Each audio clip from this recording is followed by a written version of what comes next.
my privilege to introduce my friend Willie Jennings, who's our next speaker today. I don't like self-referential introductions. I've complained about that to a number of people, but I'm going to make an exception today. I first met Willie when we were members of a steering committee that created the Reformed Theology and History group in the AAR. Neither of us have continued our association with that, but we were there at the beginning. So that was like 1991. Yeah. So it's been a long time. Willie Jennings is Associate Professor of Systematic Theology and Africana Studies at Yale Divinity School. His well-known book, The Christian Imagination, Theology, and the Origins of Race, won the American Academy of Religion Award for Excellence in the Study of Religion in the Constructive Reflective category the year that it first appeared. And in 2015, it also earned him the Grawemeyer Award in Religion, the largest prize for a theological work in North America. Englewood Review of Books has called that work a theological masterpiece. Willie is nearing completion of a popular commentary on the book of Acts entitled Acts, a Commentary, The Revolution of the Intimate, for the Belief series published by Westminster John Knox. And in addition, he's working on a major monograph provisionally entitled Unfolding the World, Recasting the Christian Doctrine of Creation. The other thing I think Willie would want you to know is he's an ordained Baptist minister. And he has pastored, has considerable pastoral experience, and considers to be a pastor to his students. Willie, welcome to our podium.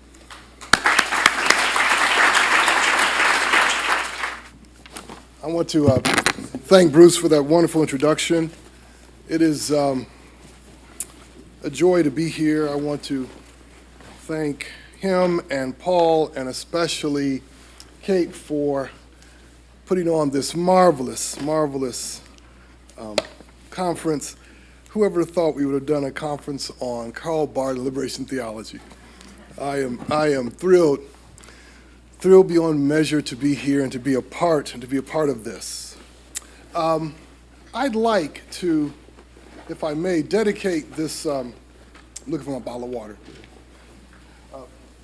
I'd like, if I may, dedicate this lecture to the memory of Dr. James Hal Cone.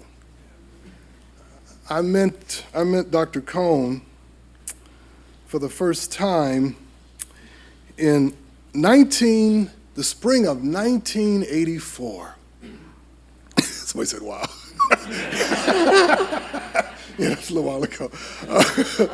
I was a senior at Calvin College in Grand Rapids, Michigan, and a group of us took a van down to Atlanta, Georgia, where the Black Mennonite Association, there was a Black Mennonite Association. The Black Mennonite Association was having a conference on black theology. And we heard lectures from Vincent Harding, lectures from Gerard Wilmore, lectures from William R. Jones. If you don't know these names, please look them up. William R. Jones, and the week of lectures ended with a lecture from this skinny gentleman with a big afro and a high-pitched voice. And he came to the podium. He stood there, and he had just finished his book, For My People. His book, God of the Oppressed, had been out for a little while. He had just finished his book, For My People, and for the next hour or so, he was spellbinding. He pulled no punches. He critiqued the black church. He critiqued the white church. He critiqued white theologians. He critiqued black theologians. He even critiqued himself. This was the first moment he started to talk about how he had not paid sufficient attention to black women and women's voices. And as I listened to this man talk, I thought, not that I want to be a theologian. I thought I have to be a theologian. James Cone helped to pull my call into theology into existence at that very moment. And I will always be thankful for James Hal Cone. In 1976, in the flowering years of liberation theology, the Latin American theologian Juan Luis Segundo wrote that important book, The Liberation of Theology, a beautiful and prescient play on those words. And in this crucial text, he asked the question, what will remain of liberation theology in the coming years? Segundo declared that the process of thinking theology in terms of liberation was irreversible. But it was not yet clear in 1976 what effect liberationist thought would have on classical theology and the internal structures of the church, by which he meant the Catholic Church and Catholic theology. It wasn't clear because he saw strong opposition to liberation theology in the Western Academy and in the church. Segundo suggested that the way to take on that opposition to liberation theology was to focus on epistemology. He meant by that focus on, what he didn't mean by that focus on epistemology was philosophical discussions of epistemology. He meant discerning what ways of knowing theologically were connected to actual liberation. Segundo was already in 1976 anticipating what Walter Mignolo would much later call decoloniality. Decoloniality, as most of us now know, is the process of disconnecting or delinking from Western hierarchical structures of knowing and their ways of forming what counts as legitimate knowledge. Those epistemic structures render inconsequential ways of knowing and knowledges from the global South and its formerly colonized peoples, its formerly colonized subjects. In fact, we should, in all honesty, narrate liberation theology as a movement within the decolonial movement, where formerly colonized peoples have rejected their position as outsiders to truth, rationality, and intellectual life. They reject not only their position as outsiders to the first world, that is, the imagined central world, they also reject the idea that the center of human existence, the 0 point of historical consciousness, is found in the West and in its language systems, appropriated Greek and Latin, and the 6 modern European languages, Spanish, Portuguese, English, French, German, and Dutch.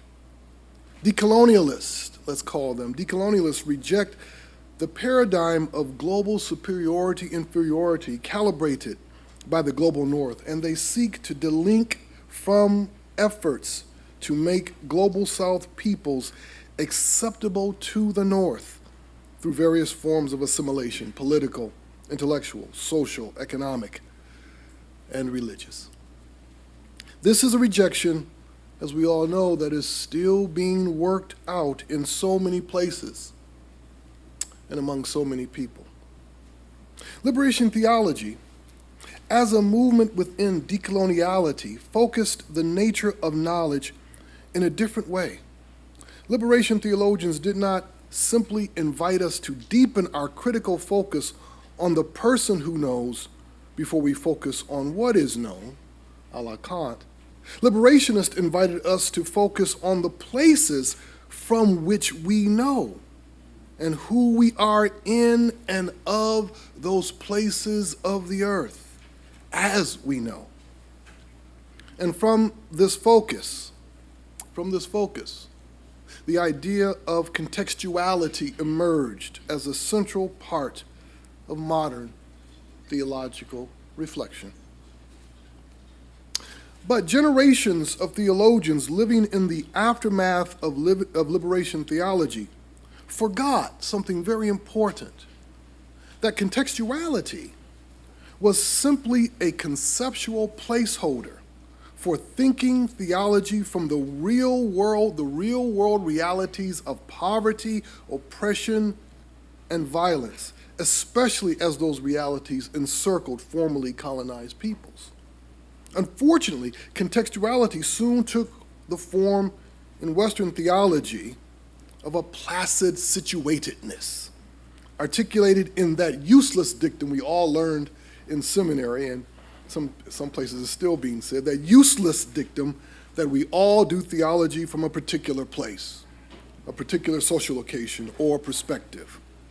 Liberation theologians unearthed something far more important than that silly dictum. They brought to the surface a particular kind of knowing subject, one we all know so well: white, male, heterosexual, European, Christian, Protestant or Catholic, and capitalist.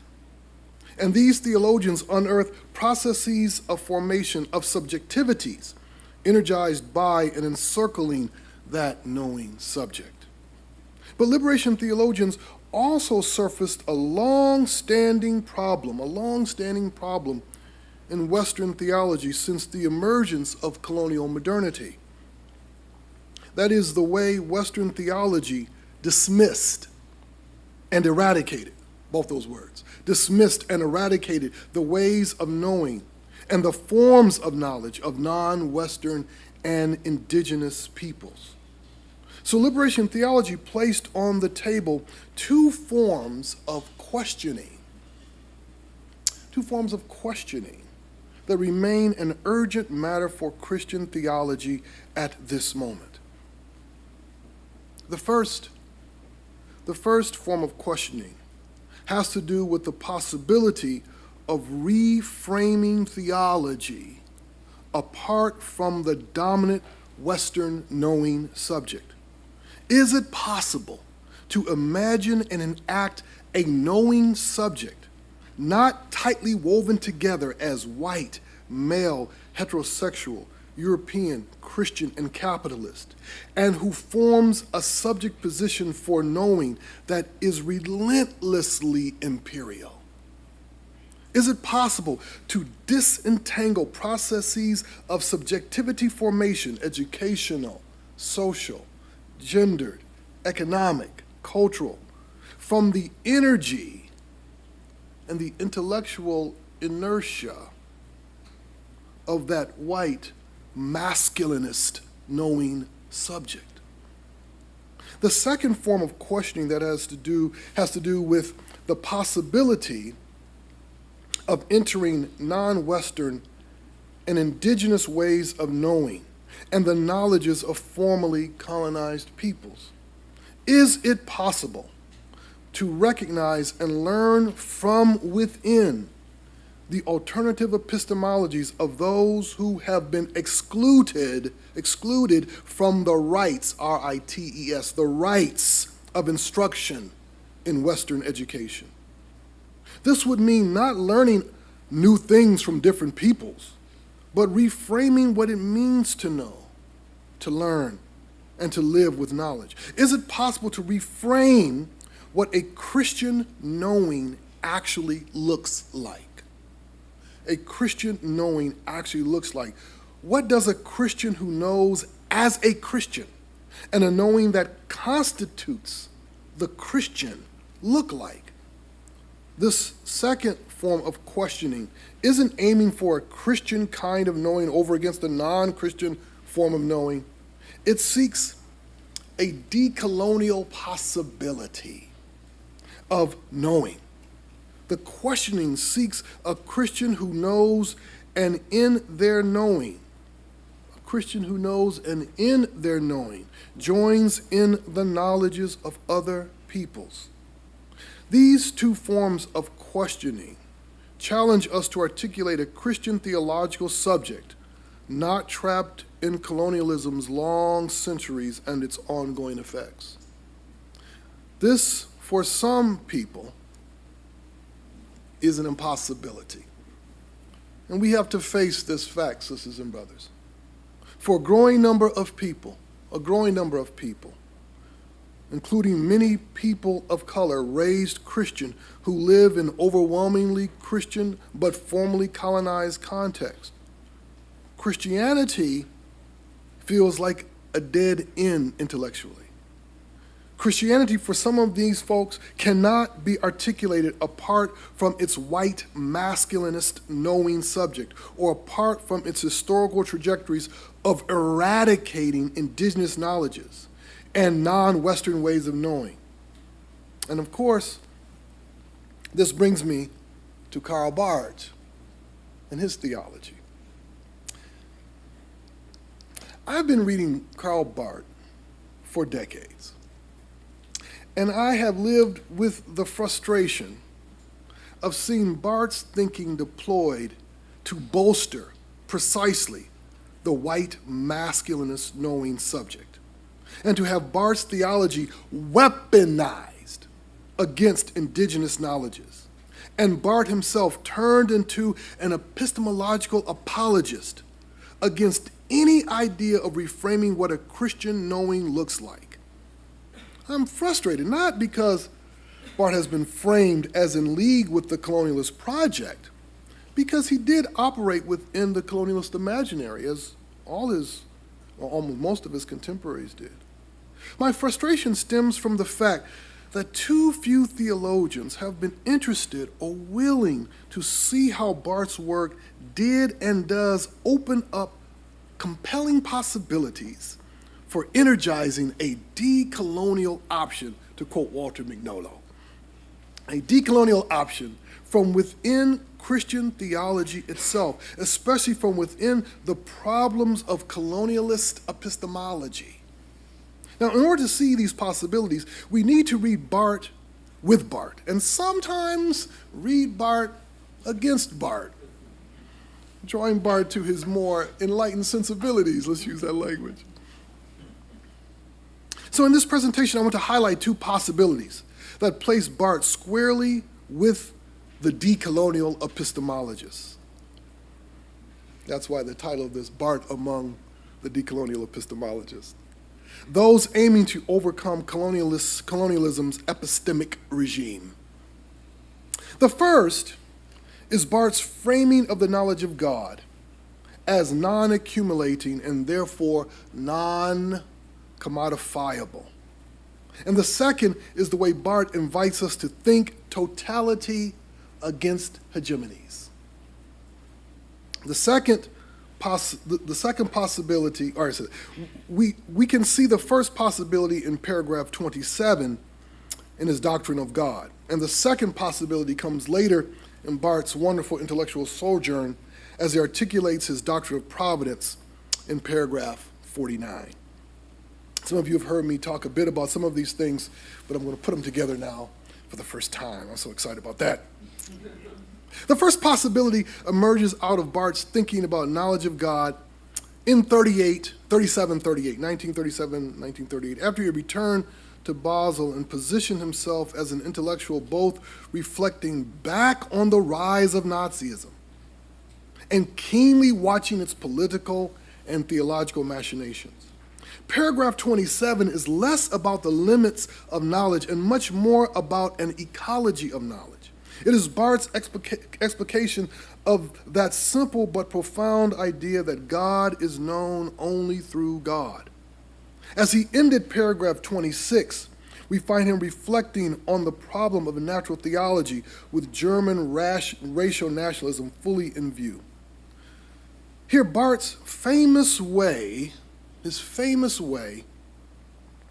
of connecting who we claim God to be with nationalist/cultic self-understandings, that is, the operation of a natural theology bound to cultural nationalisms, has been used to dismiss indigenous ways of knowing, seeing such ways of knowing as new forms of natural theology.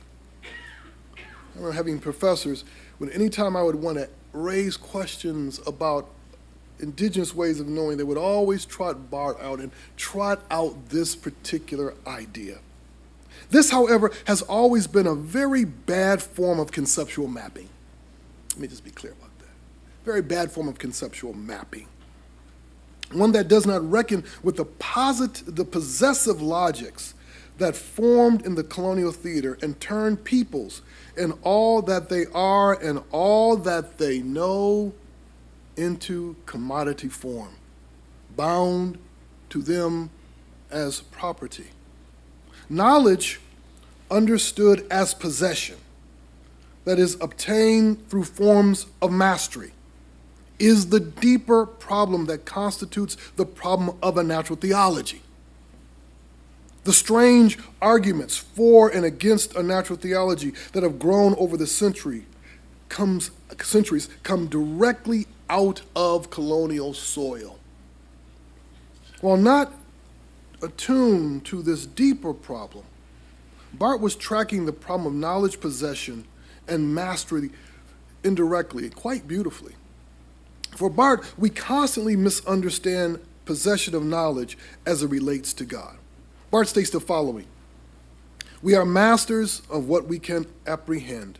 Viewing and conceiving certainly mean encompassing, and we are superior to and spiritually masters of what we can encompass. In this sense, we are masters of the world and everything in it, in spite of the enigmatic quality and superior power which we apparently encounter in them. For the apparent infinite of the world is in fact limited by the finite, just as the apparent finite is limited by the infinite. Absolute and relative, being for itself and being in itself, are dialectical and interchangeable concepts. Their contradiction is always already overcome and mastered in ourselves, so that theoretically and practically it can always be overcome and mastered. But God is not one whom we can dialectically encompass. We are not master of God. And for this reason, we cannot apprehend him of ourselves. Let me put it another way, Barth says. We are originally and properly one with what we can apprehend. To apprehend certainly means to possess. But there is no possession without original and proper unity between the possessor and the possessed. Upon this unity rests the secret of our capacity to apprehend in this or that way the world and what is in it. But between God and man, there is no such unity.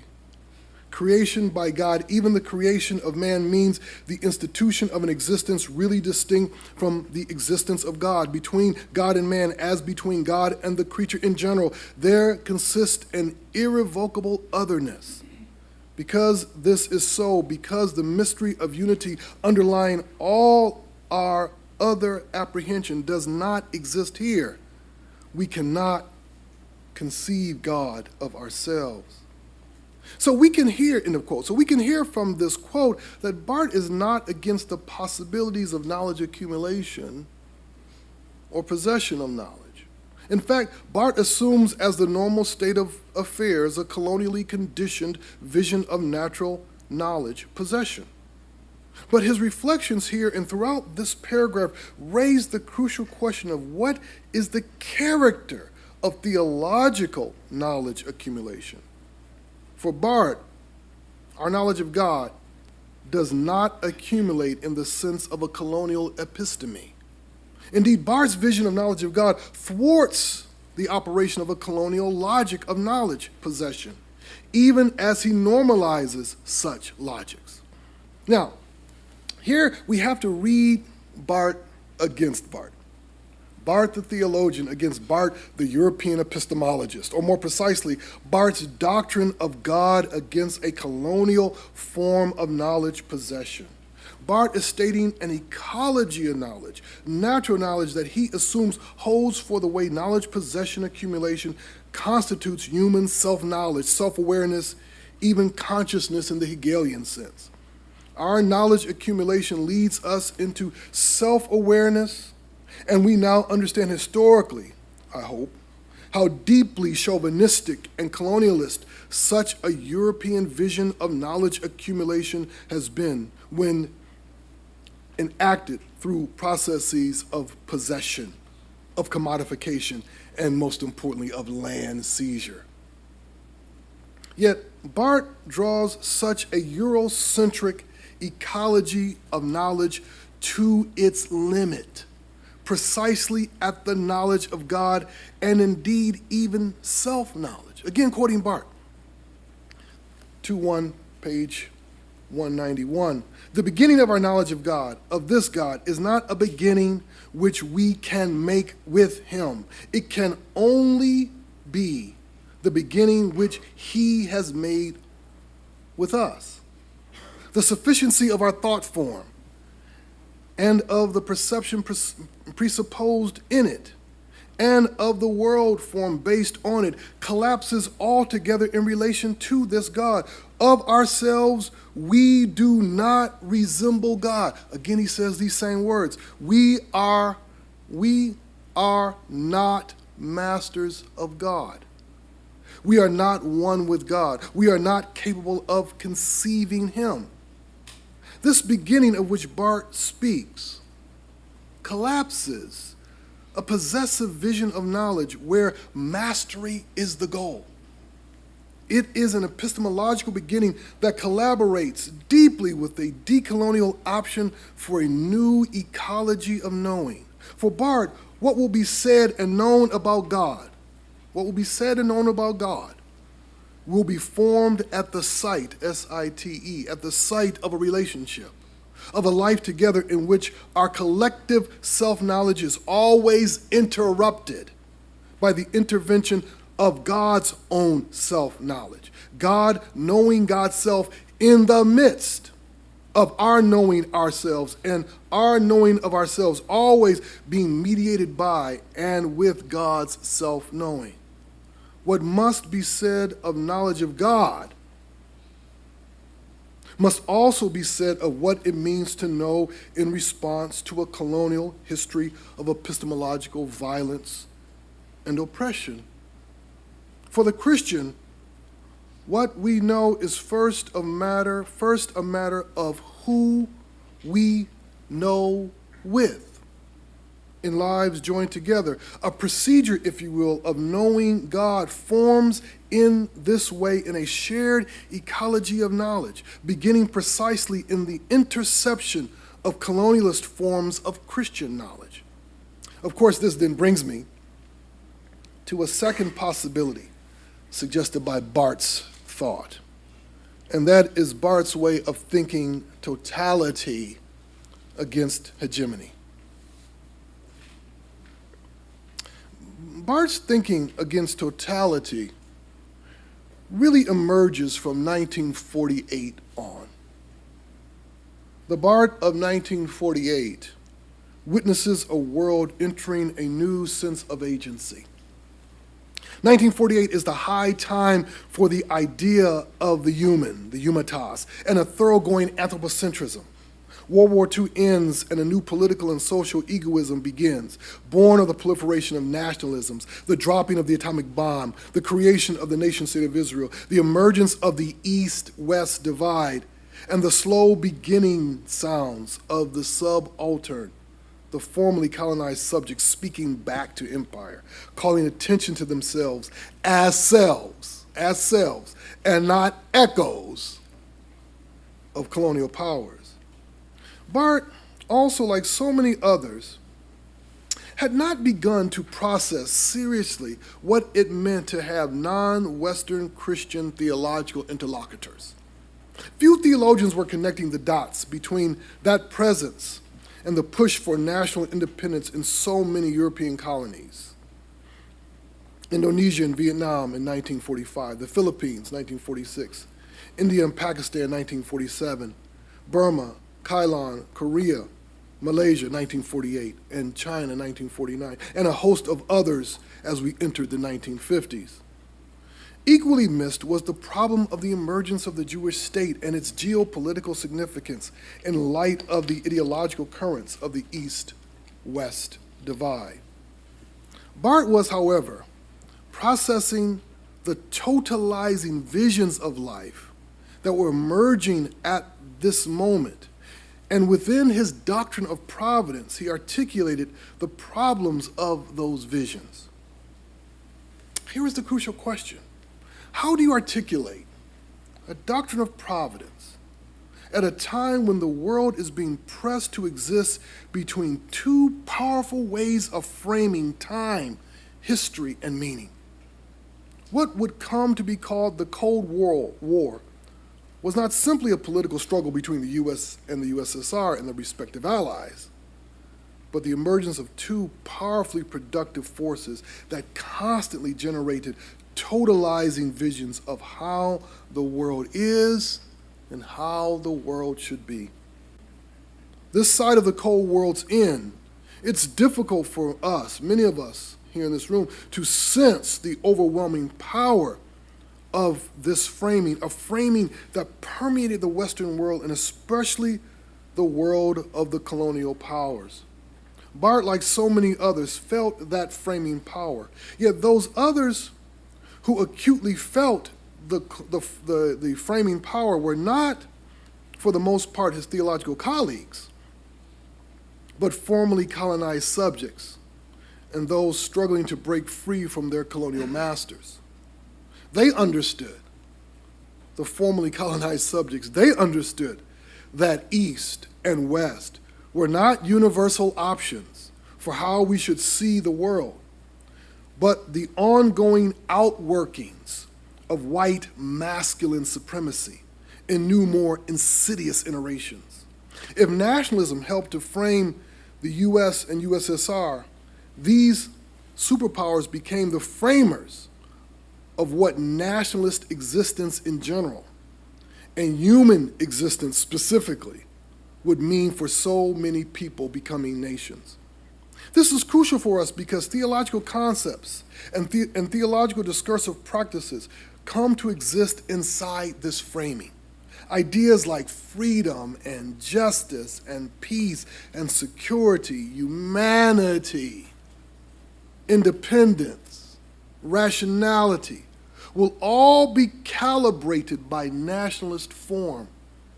What I mean by this is that nationalist framing will stand as the subtext, the conceptual background for what these ideas mean in their uses in particular places and times. Barth wanted a doctrine of providence not beholden to nationalist form, but he also wanted a doctrine of providence not captured by Bultmann's existentialist theological vision. Bultmann's work and growing influence shadowed Barth's work after the war and right into the 1960s. Bultmann, in point of fact, was a theologian perfectly fit for the 1948 moment and beyond, because he, more than any other theological voice of the time, proposed a theology of framing. His genius, and we should call it genius, maybe diabolical genius, but let's call it genius. His genius was to frame biblical discourse as a constellation of ways of framing the world that authorizes us to frame the world for our own time and moment. You see, demythologizing and Cold War ideology were two sides of the same coin in what they authorized us to do. Both imagined the world outside of Western modernity as trapped in various primitivisms that needed to be translated and, if possible, transformed to collaborate with modern space and time. Now was the time, in 48 in Post, now was the time of the dreaded label placed on Barth's work, Christomonism. The idea of a collapsed theological vision, especially a vision of the world, of creation, of revelation to Jesus Christ. The accusation, which may have ancient analogies, suited this intellectual milieu because in 1948, quite a bit of theology conceived and articulated Jesus Christ not as the one who framed the world, but one who must be set within a framing of the world. Barth will resist the label, and as he said, hold fast, I quote, hold fast at all costs and at every point to the Christological thread, taking seriously the words Christ alone. Barth, in his treatment of providence, proposed a different way to think totality, a way to think against these ways of framing. He snapshots this in just a few pages in paragraph 49, 171 to 175. Many years ago, the Marxist historian Martin Jay, who not enough people read anymore, you should read Martin Jay. Martin Jay wrote an important book entitled Marxism in Totality. In it, he confirmed what Adorno many years ago, and Frederick Jameson more recently, I should say more recent decades, what Frederick Jameson both said in different ways. That social critique, Marxist or otherwise, social critique requires some vision of totality, of the whole, in order to imagine a transformation of the present of systems, of institutions, or of practices. It requires an idea of how the individual and micro-realities inhere in wider systems and how those wider systems in turn form the whole. Reasserting ideas of totality, as you all remember,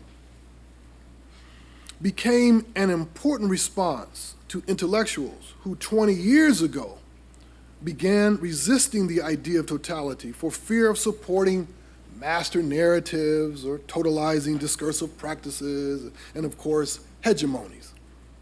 And many of us cut our teeth reading such intellectuals who despise the idea of totality. But we can thank the growth of environmental studies and ecological reflection and colleagues who have thought very seriously about the earth, land, and animals, like Brother David here, for helping us overcome this problem. Helping us do what Jason Moore terms enter into green thought, refocusing the idea of totality in beautiful ways. Yet the problem with the idea of totality has not only been its negative political deployments, but also the propagation of a terrible theological-like vision that guides those deployments. The theological vision Barth suggests turns on misidentifying totality, what Barth calls the creaturely whole, with God, God's self. Barth is not pointing to the problem of confusing the world with God, but of how one articulates the importance of the whole, of totality.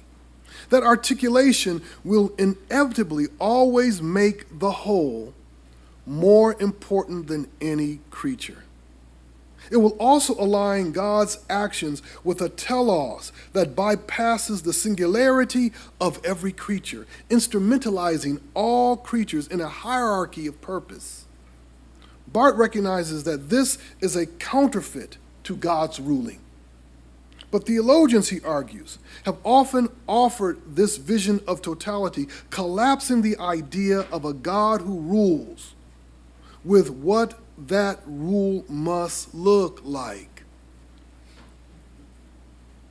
A God that rules, articulated at the same moment when one articulates what it must look like.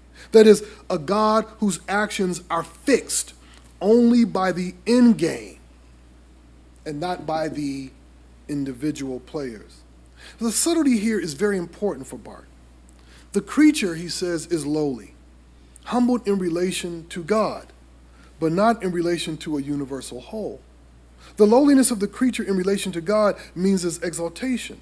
God focuses on the creature in appreciation and joy, not in contemplating its or our instrumental value. But when the creature is thought about in relation to some universal whole, it will inevitably be rendered a means to an end. For Barth, we must remember, the whole itself is only a creature. It's a great lie. The whole itself is only a creature. This thread of an immanent frame that mistakes God and God's ways with a vision of the universal whole runs through a lot of theologies and works itself and, of course, many other things. As Barth says, and I quote, "The end of the thread which begins in theology lies in the ethical sphere, the political or economic totalitarianism, which has caused us so much anxiety today, both in its Western and also in its Eastern forms. The forces at work in this conception of the divine rule are the motives and logic and law of an immanent hierarchy of power and value. The articulated whole is greater and more important than its component parts. Its life is greater and more important than that of the parts. And if this is the case, then amongst the parts themselves, there arise the further distinction between those which are more important and necessary for the whole and those which are less. The former can and perhaps will rise up and assert themselves, achieving honor and attaining their own particular ends insofar as they are advantageous to the whole.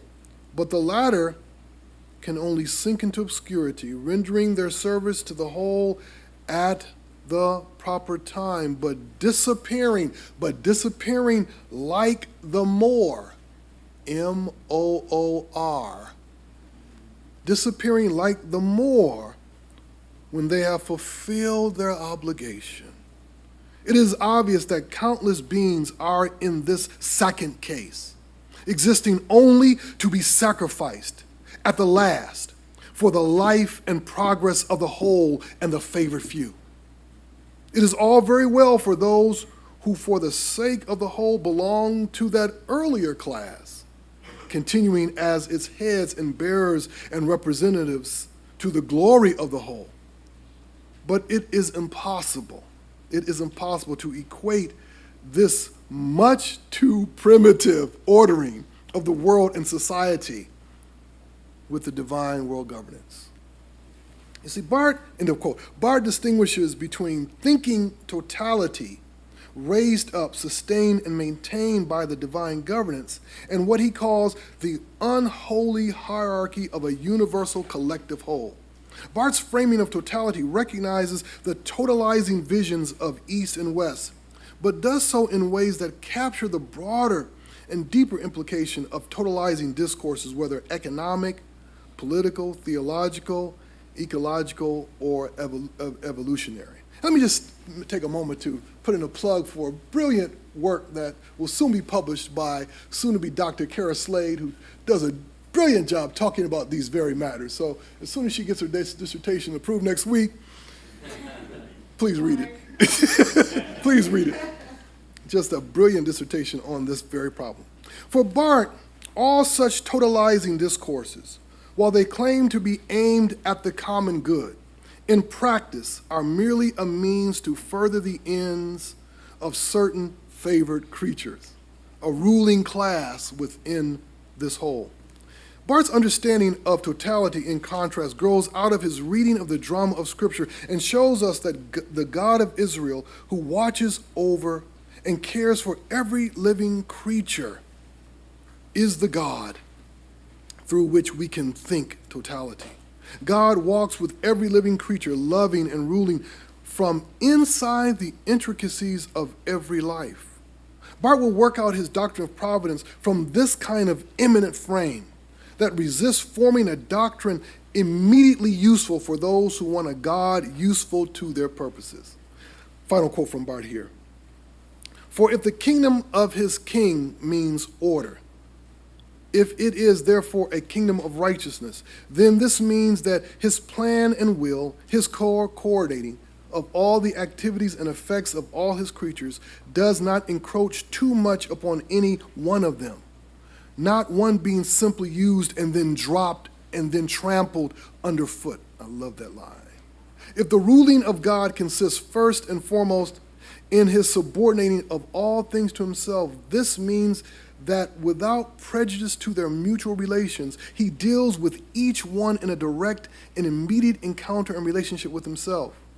There is not one of them which his rule does not abase, but there is also not one of them which being abased by him is not exalted. There is not one of them which his rule does not co-coordinate and fuse with others into a single whole, but there is not one of them which is made only to suffer by this relationship, which is not comforted and gladdened by it, seeing that God himself created it.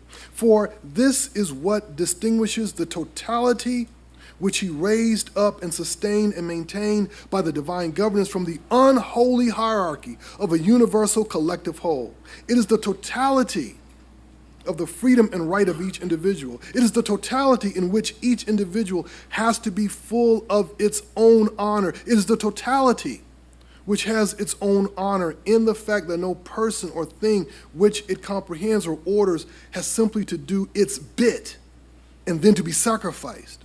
It is the totality in which each individual moves toward and is certain of its own goal, even as it serves the common goal.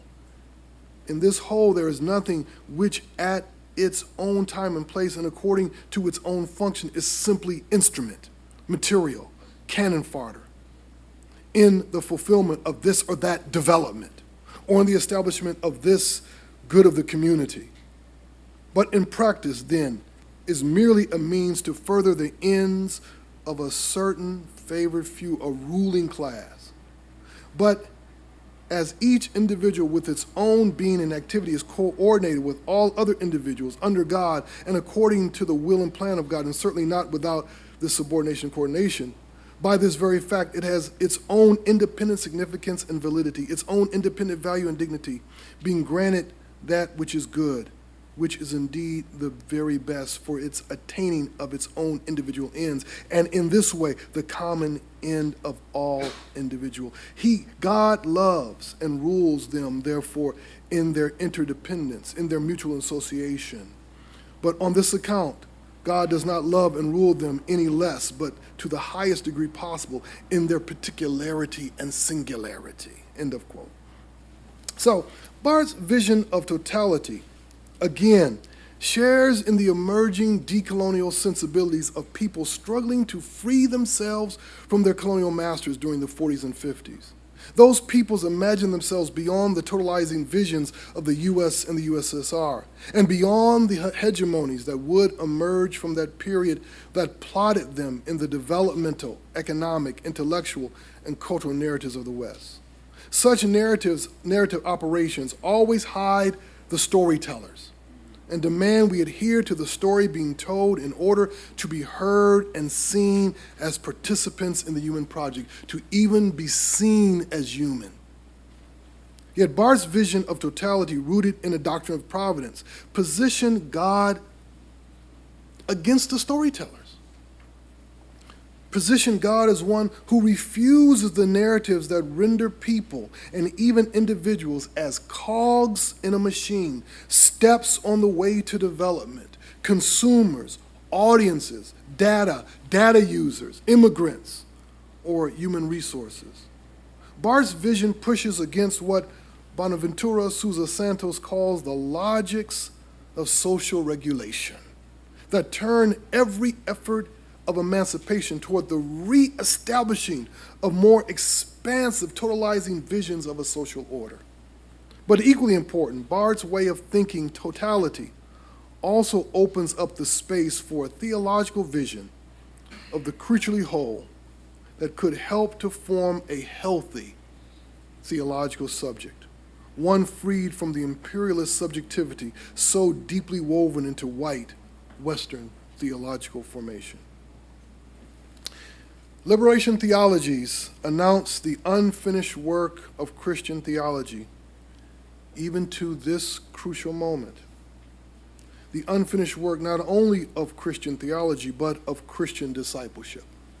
And I like to think that Barth's theological and political insights can help us know what shape that work might take. Thank you very much.